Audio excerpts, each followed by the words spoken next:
Today it's a little bit cold in Pittsburgh, but we're going to be taking a look at Milwaukee's M18 angle grinders. So this is our M18 angle grinder with a paddle switch. We're going to look at the specifications, we're going to run some tests, show you how to cut porcelain tile with it, and more. Let's take a look at the box. The model number is 2783-22. This is the data that's most important to me. How quickly can this grinder stop? So first of all, the cutting disc will break in 0.9 seconds. A flap disc will break in 1.3 seconds. And a grinding disc can stop in 1.5 seconds. Just in case you're wondering, this is in fact a brushless motor. The wheel diameter can range from 4.5 to 5 inches. It's a paddle switch. You have a 5/8 inch arbor. The maximum RPM is 8,500. There's a tool-free accessory change. That's nice. You can also adjust the guard without needing a tool. It obviously has a brake. We just went over that. There's also an electronic clutch, overload protection, and finally there's an anti-vibration handle. This grinder also utilizes the REDLITHIUM XC 5.0 battery pack. The tool comes with a 5-year warranty and the battery comes with a 3-year warranty. Alright, let's go ahead and actually open this up. What's inside the box? Well, you have your charger, your grinder, 2 XC 5.0 batteries, so one already in the grinder, one right here, your handle, and your wheel guard. I'll have to figure out what this is. This charger can charge both M18 and M12 batteries. If you want to take the battery out of the M18 grinder, you just press on these two tabs here, just pull it out like that. As usual with the REDLITHIUM batteries, there's a power indicator button right here. Press it, and it shows you how much charge is left on the battery. Like I said earlier, it comes with an M18 XC 5.0 battery.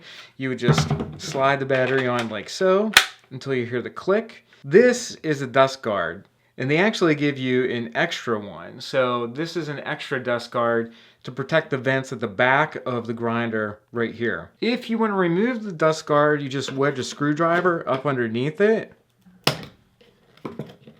and you pry it off. So as you can see, that's what the dust guard is protecting right here, these vents going into the tool. I'm actually going to leave this dust guard on there because we're going to be doing some tests with the grinder. This is the paddle switch right here. There's a black button that you have to flip up to engage the paddle switch. So this is a safety feature. Again, you just flip this black switch up and hit the paddle switch, and that's how you turn the grinder on. Like on most grinders, there's a slot here for the handle, so it can go on the left side. There you go. Or you can put it on the right side. There's a locking nut right here, which you just take off by turning it counterclockwise. And there's a flange underneath that. Typical setup for a grinder.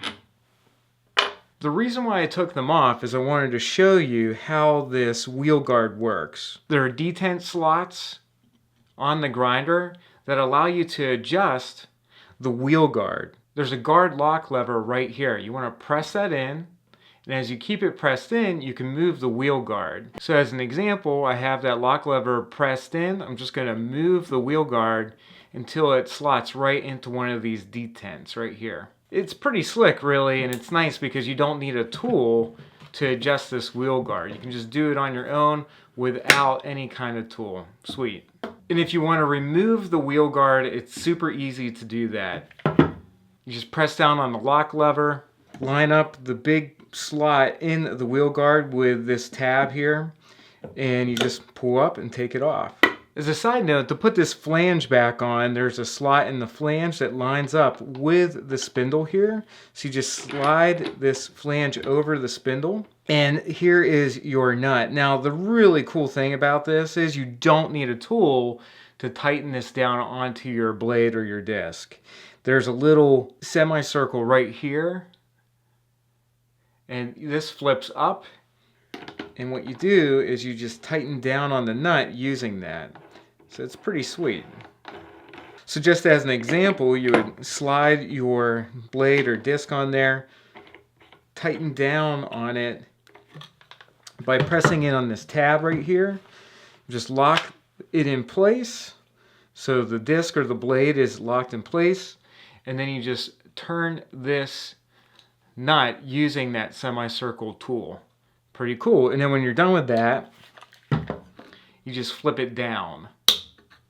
This is technically called the tightening tab, and this is called the Fix Tech nut, F-I-X-T-E-C. And just as a side note, you always want to remove the battery before removing the nut. So let's get our first electronic brake exercise in. So we're just gonna flip this up, hit the paddle. Seems to be pretty quick, so yeah. Let's do some tests with this grinder. The primary reason we got this grinder is to cut tile. So we're gonna do some tile cutting tests. Before we get started, I wanted to share with you 3 different kinds of discs that we have here, or blades. So this is the DeWalt XP blade. This is not a continuous rim blade. You can use this to cut masonry and concrete. You could also use it to cut tile if you wish.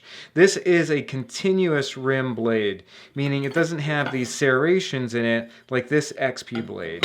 So this is an XP4 blade. It's phenomenal for cutting tile. We use it all the time, and what it does is cut tile without chipping it. I also wanted to share with you one additional tip. This is a Sawtech disc. This is a grinding disc. And this is meant for removing things like thin set from the back of a tile. So if you have a tile, or even if you've got a subfloor and you just have a little spot that you need to repair, this can help abrade that thin set mortar off the subfloor. For today, we're going to be using the XP4 blade though to do some tile cutting tests. And anytime you're going to be putting a disc or a blade in the grinder, always take note of this arrow right here and the direction that that arrow is pointing. So for example, the arrow on our disc right here is pointing in the opposite direction. So we wouldn't want to put it on like that. We wouldn't want to flip it over and put it on like so. And here's the locking nut. I love this toolless locking nut. It's awesome. Takes a lot of headache out of installing different discs or blades. Pretty cool. So our first test is going to involve porcelain tile. This is super hard, it's glazed, and I think a pretty good test for the grinder. Just a safety tip right here, wear hearing protection, and if you're cutting tile, make sure you wear a respirator. You don't want to be inhaling the dust from the tile. Here's the situation whenever we redo bathrooms, or if you're redoing bathrooms, frequently you run into having to cut a circle in the tile or a semicircle in the tile because of a closet flange or a mixing valve. So in this case, we're going to be cutting a semicircle into this tile.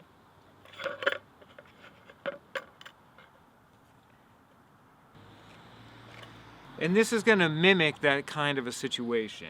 All right, let's get started.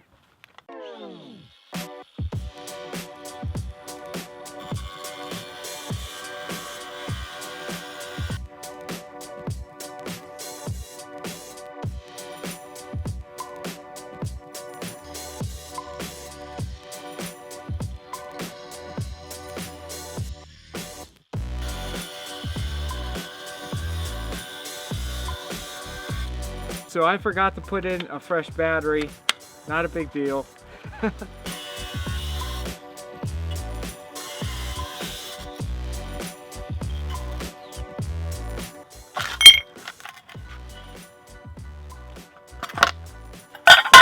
Let's pretend that you have to cut right through this.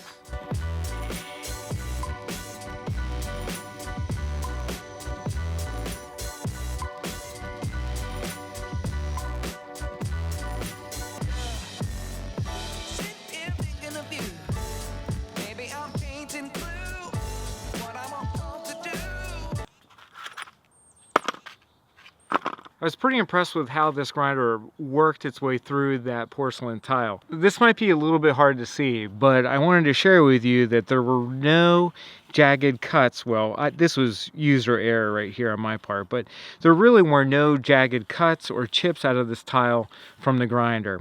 It's also a function of that continuous rim blade, but you can see here it cut pretty nicely and smooth in that semicircle pattern. So what are my thoughts on the M18 angle grinder by Milwaukee with the paddle switch? Well, first and foremost, the performance is phenomenal. It cut through the porcelain tile, no problem whatsoever. Obviously, that's a function of the blade as well. The continuous rim XP4 blade is great. The only thing I would say is I really wish that Milwaukee would make their own blades for their grinders. That would be pretty cool. The other thing is I'd love to know if I can turn the motor housing 90 degrees, because that would make cutting through tile a little bit easier. But if you're not doing that and you're just using this for grinding or sanding, the ergonomics are perfect and there's no reason to fuss with the motor housing. We're just a little bit particular about the setup of our angle grinders for cutting tile. That said, it really wasn't an issue as long as I used my thumb to keep the power switch on with the paddle, that is. So in terms of the performance, exceptional. Cut through the porcelain tile, no chipping. Great, did it quickly, and I'm really happy about that. Now, what is the price point for this angle grinder? It's $449 over on Home Depot's website. For that, you get the entire kit. So you get the grinder, the battery charger, 2 batteries, 2 wheel guards, and the case. So you get that for $449. The other thing that I noticed over on Home Depot's site was this got an overall rating of 5 stars. So before you buy this, I would encourage you to read some of those reviews, maybe watch another video or two over on YouTube. And if you want to buy it right now, I'm going to put a link to the Amazon affiliate link to this, that is, down in the description. You can buy it from there if you want to support our channel. So that's it for today. Thanks so much for watching the video. Let me know what your thoughts are down in the comments. I look forward to reading your comment. Take care, and I'll talk to you soon.